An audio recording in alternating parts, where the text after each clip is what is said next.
Halo. Vas lepo pozdravljam na prav posebnem dogodku, že danes pri predsedniku Državnega zbora, ko sem prvemu predala poročilo, tako zahteva tudi zakonodaja, sem rekla, da ima leto 365 dni, samo en dan v letu pa je tisti, ko varuh, aktualni ali varuhinja, poda poročilo za minulo leto. In to je torej današnji dan, ko sem predsedniku Državnega zbora in kasneje bom tudi predsedniku Republike, Borutu Pahorju, predala poročilo za leto 2012, ko je bila aktualna varuhinja dr. Zdenka Čebašek-Travnik. Seveda, poročilo obsega zelo veliko področij, jaz ga bom v kratkem predstavila, potem ga bodo pa seveda lahko dopolnili tudi moji namestniki. Tukaj na moji desni je prvi namestnik Jernej Rovšek, potem na moji levi Jernej Rovšek, potem je Tone Dolčič, Kornelija Marzel in Ivan Šelih. Torej, če bi izrazila prvo in glavno misel, bi lahko rekla, da je tako varovanje, predvsem pa spoštovanje človekovih pravic za državo, zlasti, kadar je v težkih časih drago. A vendar ugotavljamo, da je še dražje vračanje pravic. Torej, to, kar običajno sledi, ko morajo ljudje stopiti na številne pravne poti, ko se zakonodaja spreminja ali vrača na prejšnjo, tedaj postajajo te stvari za ljudi so boleče, boleče so njihove poti, za državo pa seveda prihaja tudi do višjih stroškov, ko mora popravljati krivice, ki jih je zagrešila. Vedno se sprašujemo in tudi vi, kot tisti, ki ponesete vse te novice o kršitvah človekovih pravic v javnost in jih tudi iz javnosti prinašate k institucijam, ali drži 2. člen Ustave Republike Slovenije, da je torej Slovenija pravna in socialna država. Torej oboje, ne samo eno. Pravne poti so lahko dolge, predolge, to ugotavljamo tudi v svojem poročilu, to smo ugotavljali že leta nazaj.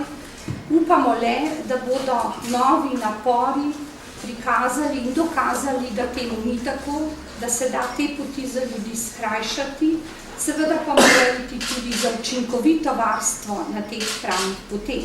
Torej morajo biti rešitve sprejete v razumnem roku in tudi take, da vzdržijo presojo na višjih stopnjah in seveda, da do dokončne, pravnomočne odločitve pride čim prej. Kako je socialna država? Na naši naslovnici letnega poročila, ki je tokrat v 2 delih, to bom tudi obrazložila, kaj predstavlja drugi del, vidite čevlje, natikače, otroške, čevlje moških, žensk. Vsak seveda si to lahko razloži drugače, vendar mislim, da kažejo na socialne stiske, na stiske ljudi v državi, ki so posledica številnih ukrepov. Vsi vemo, da kadar je država v krizi, jemlje in ne daje. In vendar je potrebno jemati obzirno, da ne prizadeneš tistih, ki so že tako na robu preživetja, in se potem tudi zaradi jemanja pravic in zaradi zmanjšanja socialnega statusa zatekajo. Bodi si v bolezen, je lahko tudi depresija, ki je v tem trenutku tudi celo lahko številka 1 med vsemi boleznimi. Brezposelnost sili ljudi v številne različne izhode iz krize, torej iskanje zaposlitve, ki je lahko več let trajajoče, ki uničuje družino, otroke, ki odmika neko reševanje zadev ali pa zapira neke rešitve, ki so bile na obzorju. Jaz bi prešla torej na hitro poročilo, torej prvo, letno poročilo za 12, drugi del bi pa predstavil namestnik Ivan Šelih, ki pokriva področje tudi državnega preventivnega mehanizma. Tokrat smo se odločili, zato da ne bo varljive slike, da je poročilo tanjše kot lansko, je treba povedati, da v njem ni državnega preventivnega mehanizma. Veliko zadev pa je tudi na našem e-portalu, kjer si lahko na spletnem portalu ogledate dopolnitve različne tabele. Torej, če bi se najprej dotaknila dela oddelka, ki ga vodi Jernej Rovšek, gre za področje ustavnih pravic in diskriminacije. Več vam bo lahko povedal sam namestnik, če boste imeli tudi konkretna vprašanja. Najbolj se je povečalo število pobud na področju etike javne besede. In sicer sovražni govor. Sovražni govor, ki je prisoten, besede, ki bolijo, ki ranijo, ki odzvanjajo in ostajajo ponavadi zapisane in jih je težko izbrisati, ker so tudi na spletu prisotne in ljudje venomer obnavljajo to, da se jim godi krivica, da so ožigosani, da jih te besede zelo bolijo. Tu je potrebno zadeve reševati z dobrim zgledom vseh, začne pa se že v hramu demokracije, torej v parlamentu.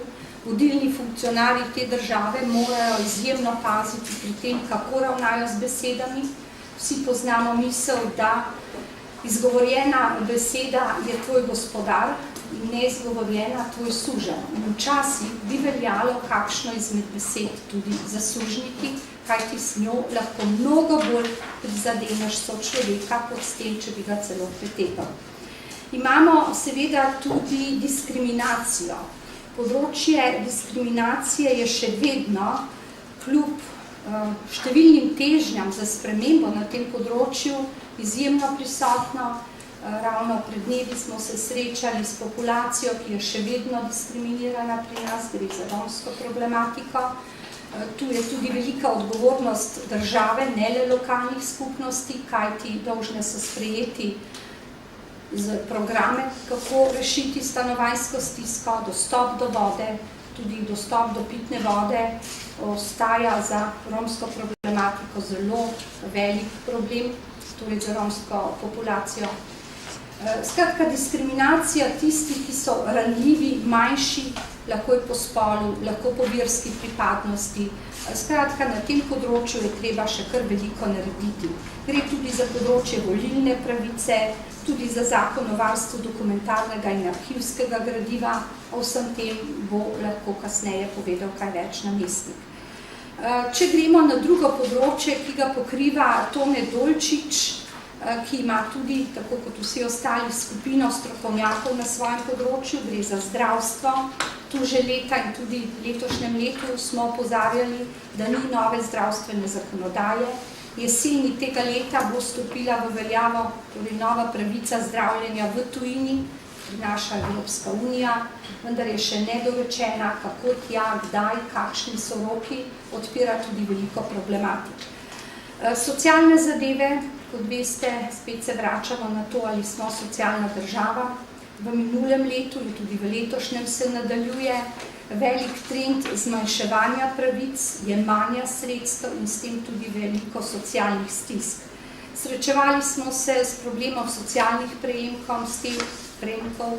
Ljudje so raje opustili določene prejemke, kot da bi zaznamovali svoje družine in potomce in s tem tudi poslabšali svoj status. Tu je revščina, ki se kaže na vsakem koraku. Ljudje bi raje delali kot prosili, kajti iskanje pomoči, bodi si na Rdečem križu, Karitasu, na centrih za socialno delo, je tudi ponižanje za ljudi, ki so dela zmožni in bi raje ustvarjali. Še največja tragedija pa je, če imaš zaposlitev in imaš pokojnino, pa je ta tako nizka, da ne moreš preživeti in kljub temu stopiš po paket hrane. Tu je še pokojninsko in invalidsko zavarovanje in velik uspeh varuhinje v prejšnjem letu, torej institucije, sprememba, razveljavitev 143. člena ZUJF-a, o tem ste že sami veliko poročali.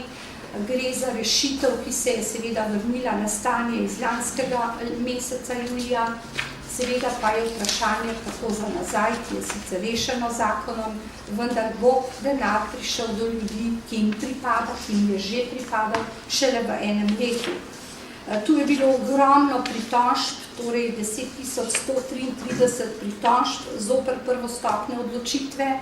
Vse to kaže, kam je bila pahnjena država s tako spremembo in kaj prinaša pravzaprav ponovna vzpostavitev stanja iz prejšnjega leta.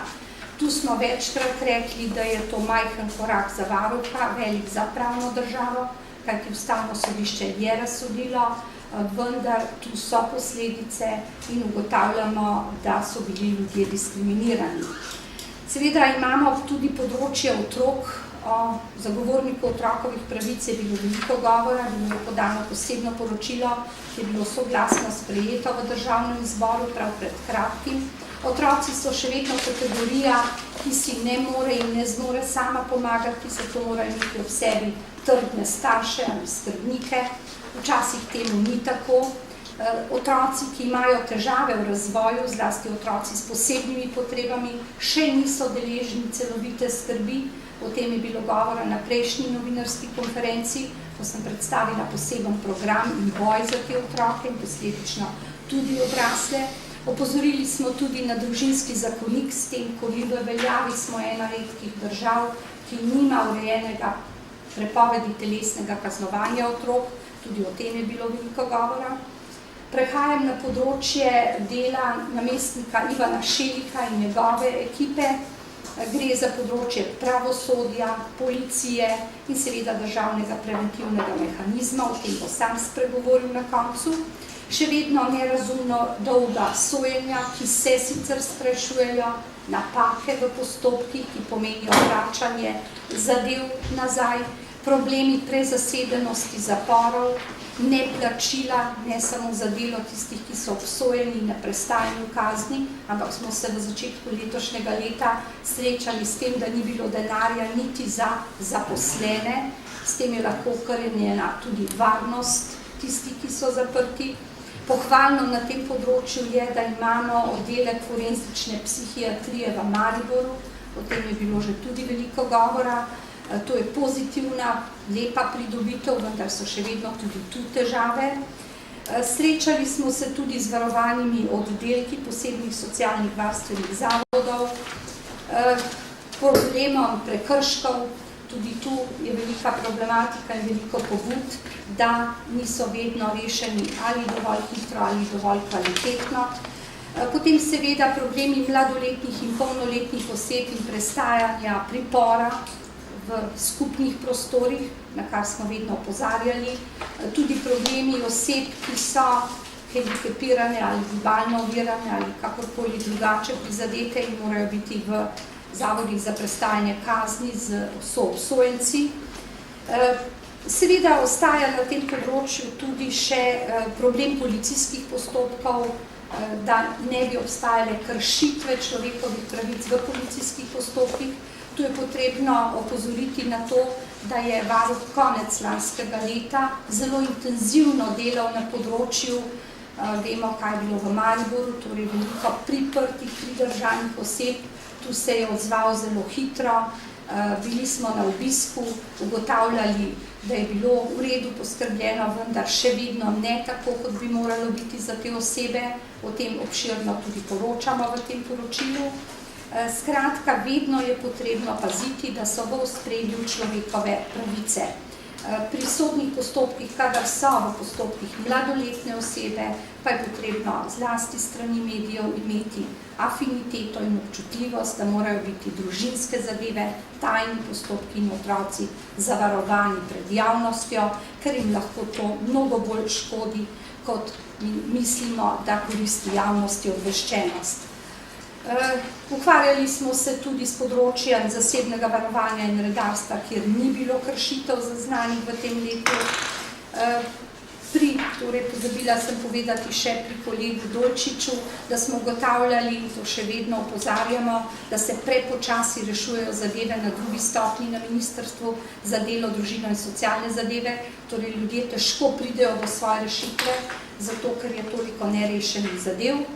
Prehajam na zadnji del, torej magistrica Kornelija Marzel, namestnica, ki vodi oddelek, področje okolja, področje delovnih razmerij, stanovanjskih razmerij.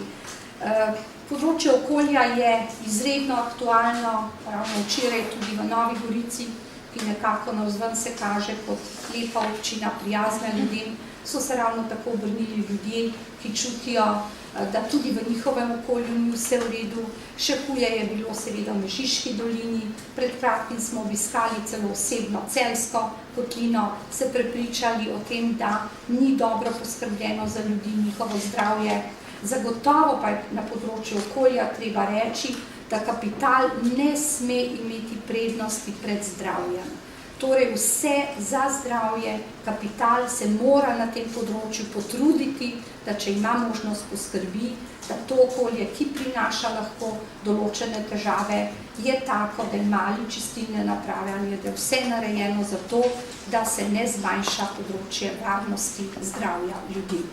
Opozarjamo vse skozi tudi na inšpekcijske nadzore, tudi tu smo zelo aktivni, na problematiko smradu, ki ni dovolj jasna, čeprav dobro vemo, kaj to beseda pomeni in kaj prinaša ljudem, na onesnaženje z nevarnimi delci, izpostavljamo tudi sanacijo Mežiške doline kot primerno.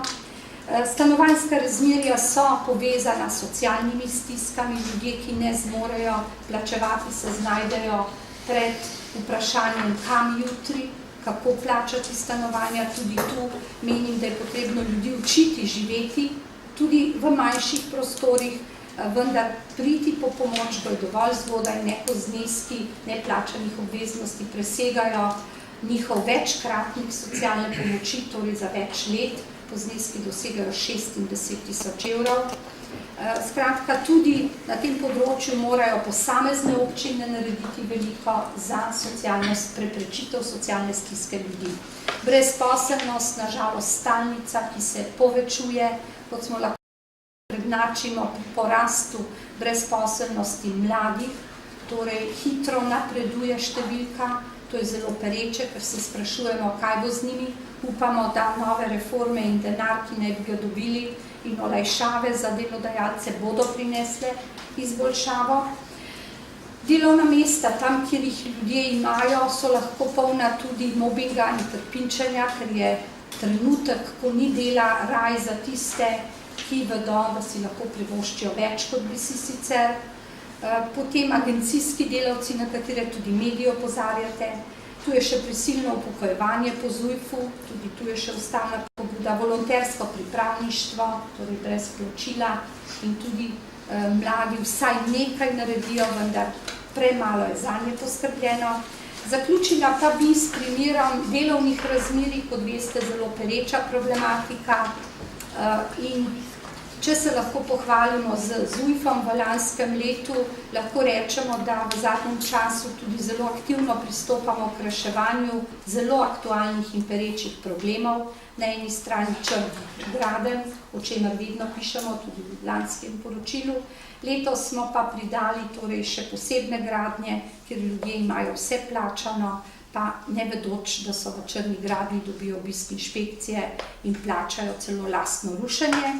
In čisto za konec, preden predam besedo kolegu Ivanu Šelihu, da predstavi drugo poročilo, bi rada povedala, da varuh dela, da ni brezzobi tiger, da se aktivno ukvarja s problemi, ki so aktualni danes, in dva stavkajoča delavca, ki sta pred parlamentom, sta danes tik pred tem, zvedela sta že včeraj, da bo Zavod za zdravstveno zavarovanje izplačal boleznino, ki običajno, kot veste, je bila izplačana strani delodajalca in ne zavoda. Novi zakon o delovnih razmerjih, ki stopi v veljavo čez nekaj dni, torej 12. julija, je to zadevo sicer uredil, da v bodoče bodo vsi, ki bodo na bolniški dobili denar od zdravstvene blagajne, zlasti seveda v primerih, ko je njihov delodajalec v težki stiski in jim sicer tega denarja ne bi dal, vendar je ustavna sodba ustavnega sodišča pokazala, da je to možno narediti že po sedanji zakonodaji.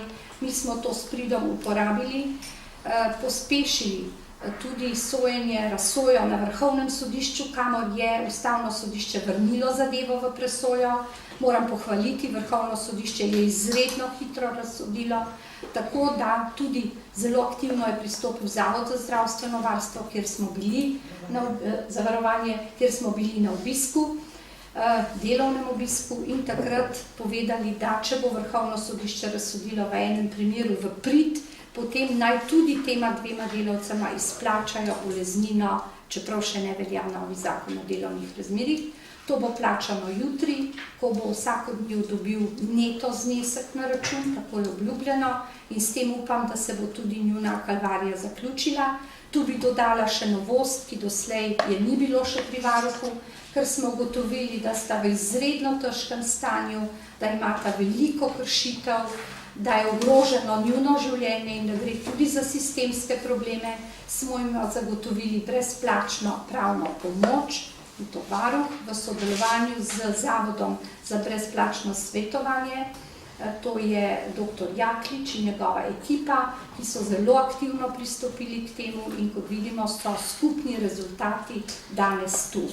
Tako da bi lahko zaključila kar s tem, da imamo tudi veliko lepih novic in da upam, ne bodo državljani jemali varuha kot tistega, ki zgolj opozarja, piše priporočila, spraševali, ali jih kdo upošteva, ampak bodo lahko rekli, marsikaj se zna tudi dogoditi v kratkem. Danes je namreč, oziroma jutri, ko boste dobila denar, bo 49 dni, odkar pri varuhu vemo za ta primer, ki bo rešen. Sedaj bi pa predala besedo kar kolegu Ševiku, da bo predstavil svoje poročilo državnega preventivnega mehanizma.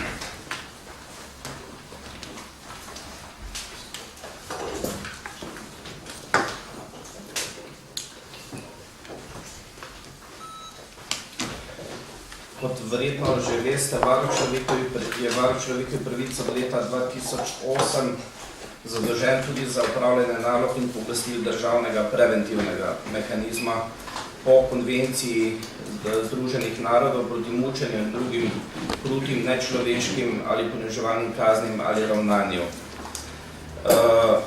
Ena bistvenih aktivnosti po tem protokolu v konvenciji je ta, da Varuh kot državni preventivni mehanizem z svojimi preventivnimi dejavnostmi preprečuje nastanke morebitnega mučenja ali drugih oblik krutega, nečloveškega ali poniževalnega ravnanja ali kaznovanja. Torej ravna preventivno z svojimi obiski v vseh ustanovah, kjer so ali bi lahko bile osebe, ki jim je na kakršenkoli način odvzeta prostost. V izvrševanju oziroma izvajanju teh nalog in pooblastil smo v letu 2012 opravili 46 obiskov, od tega je bilo 37 obiskov nenajavljenih, 9 obiskov je bilo pa najavljenih. V okviru teh obiskov je bilo tako opravljenih 8 obiskov Zavoda za prestajanje kazni zapora, plus razvojni dom v Radečah, 20 policijskih postaj, azilni dom, center za tujce, 2 psihiatrični bolnišnici, 2 posebno socialno-varstvena zavoda, 6 domov za starejše, 4 vzgojni zavodi in pa tudi enota Slovenske vojske, ki ima 2 prostora za pridržanje. Namen teh naših obiskov so priporočila za izboljšanje ravnanja z osebami v teh ustanovah. Posebnost tega našega modela oziroma našega izvajanja teh nalog je sodelovanje z nevladnimi organizacijami. Tako smo v letu 2012, se pravi v preteklem letu, na podlagi javnega razpisa za tovrstno sodelovanje izbrali 5 nevladnih organizacij. In predstavniki teh nevladnih organizacij so potem redni člani posameznih timov za obiske v teh ustanovah. Obisk v vsaki ustanovi se konča z poročilom, ki vsebuje priporočila za izboljšanje stanja. To poročilo, ki ga imate pred seboj, pa je izpolnitev obveznosti, ki ima državni preventivni mehanizem po samem opcijskem protokolu, in to je v tem, da je pač dolžan za vsako leto pripraviti poročilo o izvajanju svojih aktivnosti. Posebnost tega poročila tudi v tem, da so posamezna poglavja, lahko omenim obiske policijskih postaj, psihiatričnih bolnišnic, posebno socialno-varstvenih zavodov in tudi domov za starejše, pripravili naši kolegi iz izbranih nevladnih organizacij. Sicer je pa poročilo sklop oziroma sinteza naših priporočil oziroma naših ugotovitev iz posameznih obiskov. Kolikor vas zanimajo podrobnosti iz kakšnih posameznih obiskov, mi po vsakem obisku, potem ko prejmem tudi odzivno poročilo obiskane ustanove oziroma neposredno nadrejenega ministrstva oziroma organa, pripravimo na našo spletno stran tudi krajšo obliko teh poročil, tako da tam iz teh poročil, konkretno za posamezne obiske, so tudi znana oziroma so predstavljena vsa naša priporočila z vsemi odzivi obiskanih ustanov. Toliko na kratko, kolikor vas bo zanimalo še kaj več, pa se vam tudi na voljo za podrobnejša pojasnila. Hvala, kolega Šelik. Dovolite, da izkoristim ta trenutek, da se tudi zahvalim dosedanji varuhinji človekovih pravic, dr. Zdenki Čebašek Travnik, ki je pravzaprav ustvarjala in sodelovala pri tem delu v letu 2012 in sem jaz stopila v njene čevlje v začetku tega leta. Morala sem se kar hitro spoznati s celotnim kolektivom in z delom.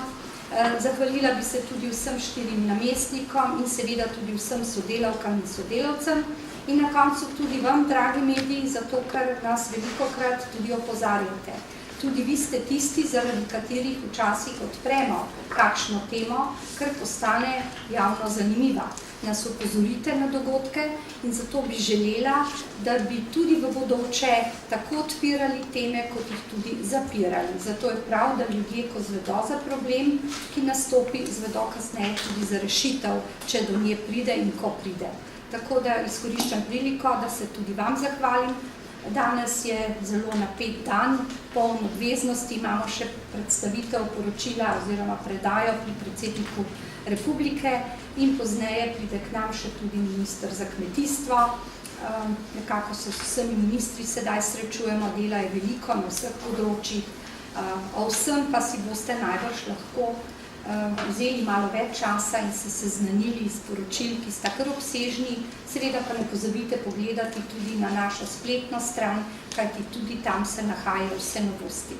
Hvala lepa, sedaj pa kar smo vam na voljo, celotna ekipa, postavite vprašanja in vam bomo odgovorili.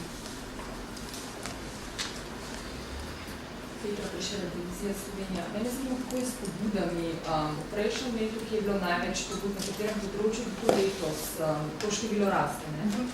Sedaj je tako. V letu 2012 je bilo skupno število pobud 3167. Letos do junija imamo 1904, kar pomeni, da upajmo, da ne, če bi ta trend ostal isti, bi imeli veliko več pobud, vsaj tretjino več. Imamo tudi zelo veliko klicev, tako da smo v lanskem letu, ko sem pregledala število klicev po mesecih, ugotovila, da so bili v teh pomladno-poletnih mesecih okoli 700 do 800, tudi 600 sedaj vsak mesec presega številko 1000, rekordno je bilo prejšnji mesec 1156 klicev, ljudi, ki iščejo pomoč, ki sprašujejo, ki kasneje tudi mnogi vlagajo pobude. Trend povečevanja gre pripisati zagotovo časom, ki niso za ljudi lahki, počutijo se kot hlapci Jerneji, ki iščejo svojo pravico in pridejo tudi do nas. Seveda tudi dejstvo, da ko pride novi varuh, je tudi lahko veliko več pričakovanj, to se opaža tudi na terenu. Letos smo obiskali že 5 krajev, kjer smo prisluhnili ljudem, nazadnje včeraj v Novi Gorici. Tudi tam je zanimanje, vedno ljudi veliko, da bi raziskali, torej razčistili svoje stiske. Pa tudi morda pričakovanjem, ki so v teh časih res težka, velika in vredna vse pozornosti. Hvala. Ja, Jana Krebr, Primorske novice. Mene zanima, glede na to, da je hodite plačevati, pozdraviti verjetno, kakšno je vaše stališče v teh novih davkov, ki se obetajo, nepremičninski davki, ki to lahko vpliva, verjetno boste imeli drugo leto veliko vaš primer. Ja, že včeraj v Novi Gorici smo se srečali s problemom ljudi, ki imajo zemljišča, pa jih ne morejo v celoti niti obdelovati ali jih zgolj bremenijo in s pokojnino ne bodo zmogli plačevanja. Torej, to, kar je sedaj aktualno, zlasti kmetijska zemljišča, kot smo slišali včeraj ministra Židana, je tudi on proti tej zakonodaji, torej upa, da ne bo taka sprejeta, da gre pač za predlog Ministrstva za finance in ne njegov in tudi ne predlog vlade, da bo še usklajen. Urška Mlinarič, večer, a bi lahko vseeno dali neko generalno oceno stanja človekovih pravic in glede v državi in glede na to, da je nekako revščina se zdi najhujši problem, iz katerega potem vsi problemi izhajajo, kje, kako vi vidite rešitve? Ja, zagotovo ne sme biti kriza izgovor za kršenje človekovih pravic. Velikokrat radi rečemo, so težki časi, je kriza. Kriza je lahko tudi priložnost, da delaš še veliko boljše in odgovorno, predvsem pa da paziš tudi pri tem, da si enakopraven, ne da zahtevaš zase tvoje pravice, ki so večje, drugim jih pa jemlješ. Torej, zlasti državne institucije morajo paziti, da ostaja država socialna država. To pa pomeni, da vsak lahko preživi. Tudi bi moral s lastnim delom, če je zaposlen, oziroma če bi lahko bil zaposlen, vendar tudi to se dogaja, da ne moreš preživeti niti zasluženo pokojnino in niti z plačo, ki jo prejemaš. Seveda je treba paziti tudi na disciplino, da recimo delodajalci izplačujejo delavcem plače in tudi seveda skrbijo za njihovo socialno varnost, da so plačani tudi prispevki, kajti velikokrat ugotavljamo, da temu ni tako. Sama menim, da včasih v imenu krize naredimo tisto, česar ne bi smeli in kar nas v prihodnosti lahko veliko več stane.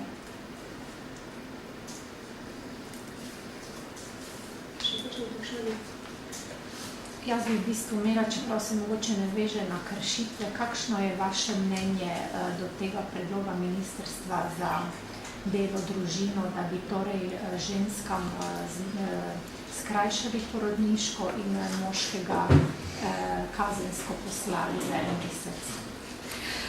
Zdaj tako, zelo težko je komentirati neko zakonodajo, to ni niti naloga varuha, ki prihaja. Seveda pa lahko razmišljam v luči varovanja pravic. Koga varujejo? Varujejo otroke. Torej za otroka mora biti poskrbljeno kar najbolje. Potrebno je razlikovati med tem, kaj je porodniški dopust in kaj je dopust za nego otroka. Če se spominjate ženskih kvot, bile so zame vsaj ponižujoče, ker si rekel, naročil si, da mora biti v parlamentu recimo toliko in toliko žensk. In je ponižujoče, če iščejo nekoga, da samo zato, ker manjka, pristane na neki listi. Seveda pa so te kvote dosegle nek premik in jaz to razumem kot vpliv na premik v glavah ljudi, tako očetov, mater, kot tudi delodajalcev. Kajti, brez tega je mnogim mladim, torej parom, težko reči moškemu v službi, šel bom na dopust za njegov otroka, kajti takoj rečejo, to ti ni potrebno, ostani v službi, rabimo te. In na ta način torej so večinoma ob otrokih do 1. leta, imamo tudi enega najdaljših porodniških dopustov in tudi dopustov za nego in varstvo otroka, k sreči, to je lepo in odraz države, ki skrbi za otroke, vendar vse premalo je očetov, ki se za to odločajo. Seveda je pa, vsaj zame, to je čisto moje osebno mnenje, težko nekaj strogo predpisati, ker ko rečeš, da nekdo mora to storiti, je to zanj obveznost. Lahko se zgodi, da nek oče ali ne bo želel, ali resnično ne bo zmogel, morda je v tujini, morda je tako zaseden ali v nekem procesu delovnem, ki ga ne more izpustiti. V tem primeru je seveda potrebno poskrbeti za varovalke, da otrok ne bo prikrajšan, da s tem ne bi avtomatično materi, ki bi lahko ostala doma, vzeli ta mesec in bi tu pa nastopila kršitev pravic otroka, ker bi moral 1 mesec prej recimo v varstvu oziroma bi oba starša pristala v službi. Tako da na eni strani za našo bodočnost je pomembno, da igrata oče in mati enakovredno vlogo. Mi vsi vemo, da je mati prva, poskrbi za otroka, ga rodi, doji in skrbi na nekaj časa ona zanj, vendar tudi očetove vloge ne gre zanemariti in da damo možnost, je lahko včasih nažal tudi prisila, da mora izkoristiti. Ampak bi pazila na to, da so varovalke, ki omogočijo vsem otrokom enake možnosti, torej da ne pride do kršitev otrokovih pravic zaradi morda tudi slabega starša. Nekdo recimo, ki bi ostal doma ta mesec, se ne bi trudil z otrokom, bi to izkoristil drugače in s tem bi spet kršili otrokove pravice. Tako vidim na eni strani prednost take zakonodaje, po drugi strani pa bojazen, da bi kdo imel kršene pravice in to bi bil najšibkejši, to je otrok. Še kakšno vprašanje? Kjer je nevladne organizacije, kjer sodelujejo s vami, v bistvu koliko je zanimanja za sodelovanje z vami? Ja, lahko rečem, da do zdaj smo imeli 3 izbore, 3 javne pozive za sodelovanje in število prijavljenih in tudi na koncu izbranih organizacij je vedno večje. Kot sem že povedal, sodelujemo s 5 pravno-informacijskim centrom nevladnih organizacij, Novim paradoksom, Zveza društev upokojencev Slovenije, Rdečim križem in inštitutom Primusom. Se pravi, s 5. Začeli smo pa leta 2008 z 2. Mogoče bi še povedali, da smo letos postali predsedujoči, ne? Ja. V Evropi oziroma tudi, ker gre za konvencijo Združenih narodov, ki izpostavlja ta državni preventivni mehanizem na svetovni ravni, se seveda zdaj vsako leto pojavlja vedno več državnih preventivnih mehanizmov po posameznih državah, tako tudi na področju vzhodne oziroma južne Evrope, področje bivše skupne države in tudi nekaterih drugih. Ker smo na raznih srečanjih in tudi, ker je bilo sicer večje zanimanje za naše izkušnje, pri tem delovanju ugotavljali potrebo po enem skupnem delovanju oziroma eni boljši izmenjavi izkušenj, smo v letošnjem letu v Beogradu tudi podpisali oziroma sklenili en dogovor o skupnem sodelovanju. To sodelovanje zdaj formalizirano v obliki deklaracije o izmenjavi naših prakse, naših izkušenj in informacij in kot zanimivost lahko povem, da smo prvo leto predsedujoči tej mreži tudi mi kot Slovenski državni preventivni mehanizem. Sicer smo pa člani te mreže zdaj predstavniki Slovenije, Hrvaške, Srbije, Albanije, Črne gore in pa Makedonije. Smo pa odprti tudi za sodelovanje z bodočimi državnimi preventivnimi mehanizmi iz tega področja. Namen je pa pač izmenjava izkušenj, informacij, dobrih praks, nekaj skupnih obiskov smo celo izvedli v posameznih državah, kjer se pač učimo eni od drugih. Še kakšno vprašanje? Ni. Najlepša hvala za vašo številčno udeležbo. Hvala lepa in vabljeni še predsedniku tisti, ki uspete in naslednjič na našo novinarsko konferenco. Hvala.